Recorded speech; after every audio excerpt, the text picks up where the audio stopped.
And once again, I'd like to welcome you guys back to Hollywood Insiders.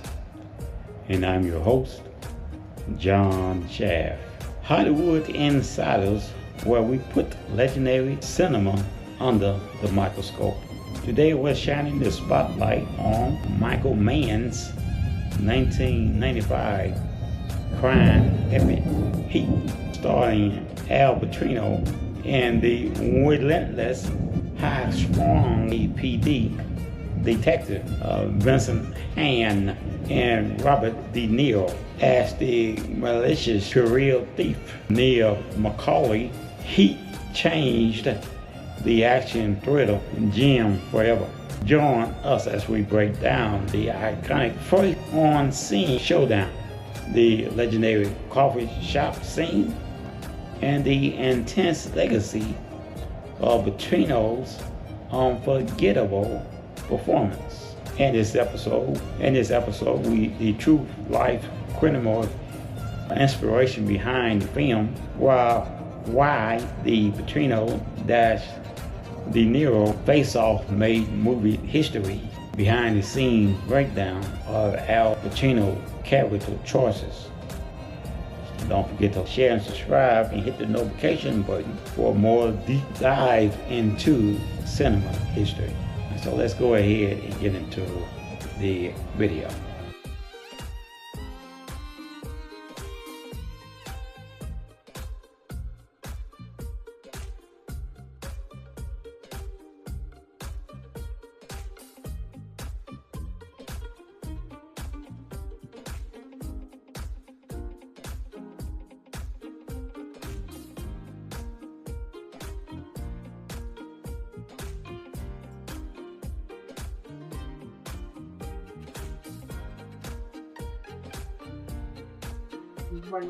Sure.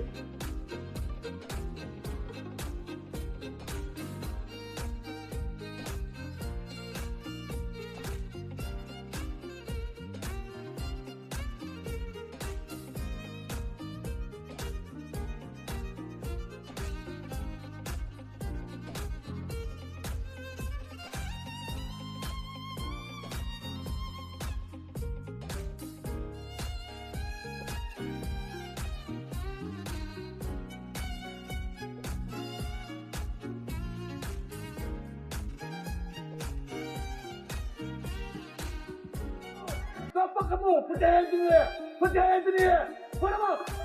Now. Get on your knees. Get on your knees. Get on your knees. Hey. Get over there. Get the fucking. Get down. Turn around. Get hands behind. Behind. Get out. Get out. Go. Jeez.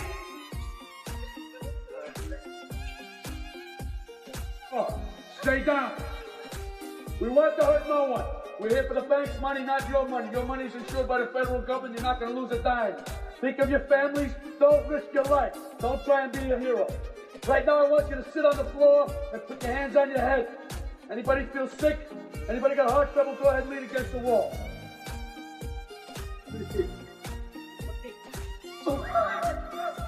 Get out and stay out.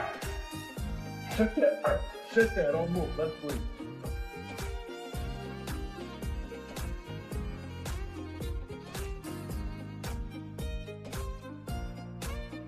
Get out.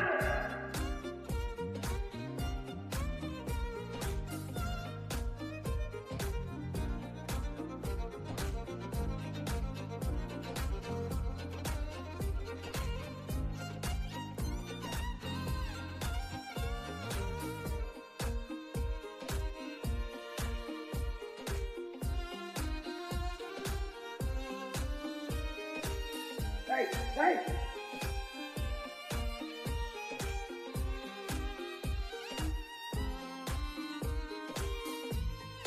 Put your head down. Oh, look at me. Down. Put your head down. Down. But he cannot stop hunting criminals. because the thrill of the case is the only thing that keeps him alive. This psychological mirrors peak during the iconic dinner scene. Benson pulls Niro over, not to arrest him, but to invite him for coffee. Sitting across from each other, they discovered an intense mutual respect, yet commonly acknowledge that if they meet on the streets doing a job, they will not hesitate to kill one another. The climax, the bank heist and betrayal. Niro decides to pull one final massive bank robbery worth $12.2 million to secure his retirement with Edie. Meanwhile, the vengeful Ringo cuts a deal with a corrupt informant and tips off the police. As Neo Cruz exits the bank, Benson and a heavily armed LAPD force ambush them, triggering a brutal military-grade shootout on the crowded streets of downtown Los Angeles. Michael Corretto is killed. Chris is severely wounded but merged to escape with the help of his loyal wife, Colleen, played by Ashley Judge. Neil managed to escape clean with Edie and prepares to drive to a private airport to flee the country. The tragic ending. Right as Neil is about to get away forever, he was a phone call revealing the location of Ringo, who's hiding in an airport hotel. Unable to let go of his desire for revenge, Neil breaks his 30-second rule and goes back to kill Ringo. Benson gets word of Neil's location and rushes to the hotel. Spotting the police, Neil is forced to leave Edie behind on the curb, realizing too late that it is psychological, his philosophical his only protection. Benson chases Neil into the dark industry maze of the shipping runway Neil X.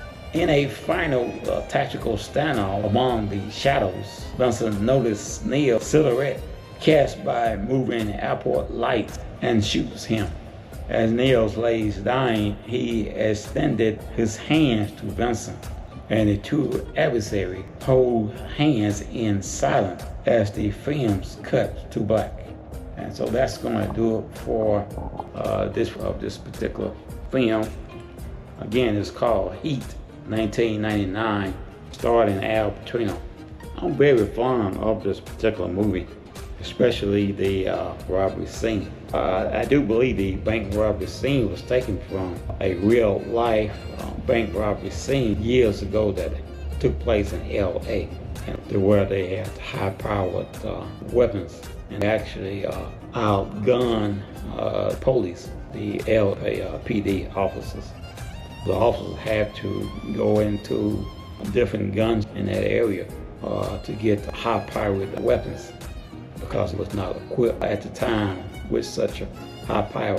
But today's police officer undoubtedly has upgraded their equipment, and I do believe all of the departments now around the country are equipped with tactical weapons, as just in case they are. Back then, these officers didn't have such weapons. I can recall myself when I was a law enforcement officer, and most of the time when we was on duty, or when I was on duty, the only thing I carried was my revolver. And back then, something like 35, 40 ago, the revolver charge for myself was a .357 Smith & Wesson, which was a 6-shooter, and I would carry a box of ammunition, maybe about 150 to 100 extra ammunition, and that's all I would carry. We didn't have high-powered weapons back then, simply because we never got into a situation the way it was needed. But today, I do believe these officers, they are equipped with high-powered weapons just in case. But this particular movie starring Al Pacino is really a great movie. I'm very enthused about it. I don't know how old Al Pacino was at the time that he produced this particular movie. 1999. So I had to say he's probably in his 50s or 60s, because he's about his now. And he's still in Niro. Two actors, very good friends in real life. So anytime you see these two guys together on screen, it is a movie worth going and see. Undoubtedly, this particular film was done when they was a little younger than what they are now. I do believe both of them are in their 80s now. But like I say, this movie, Heat, it's not the first time I watched it. I watch it time and time again. Whenever I want to view something that's exciting, police shootout, bank robbery, I pull out this particular clip and play it. Sadly, we watch, I think, Seymour, I forgot his name just that quick, first name, it was James Seymour, whatever his name is. He passed a couple of years ago at about 60. I think me and him was around about the same age, because I'm on 64 now. But he passed at 60. He was also and I had followed his career for many years. I remember when, I don't know that this was the very first he played in, but I remember seeing him when he started in Passion with Snipe, which was a great one. But that's going to do it for this episode of Hollywood Insiders. Again, we ask if you would to support the channel simply by liking, sharing, and subscribing. And hit that notification bell so that you would know when we are doing a upload. And that way you don't miss out on these deep dives into the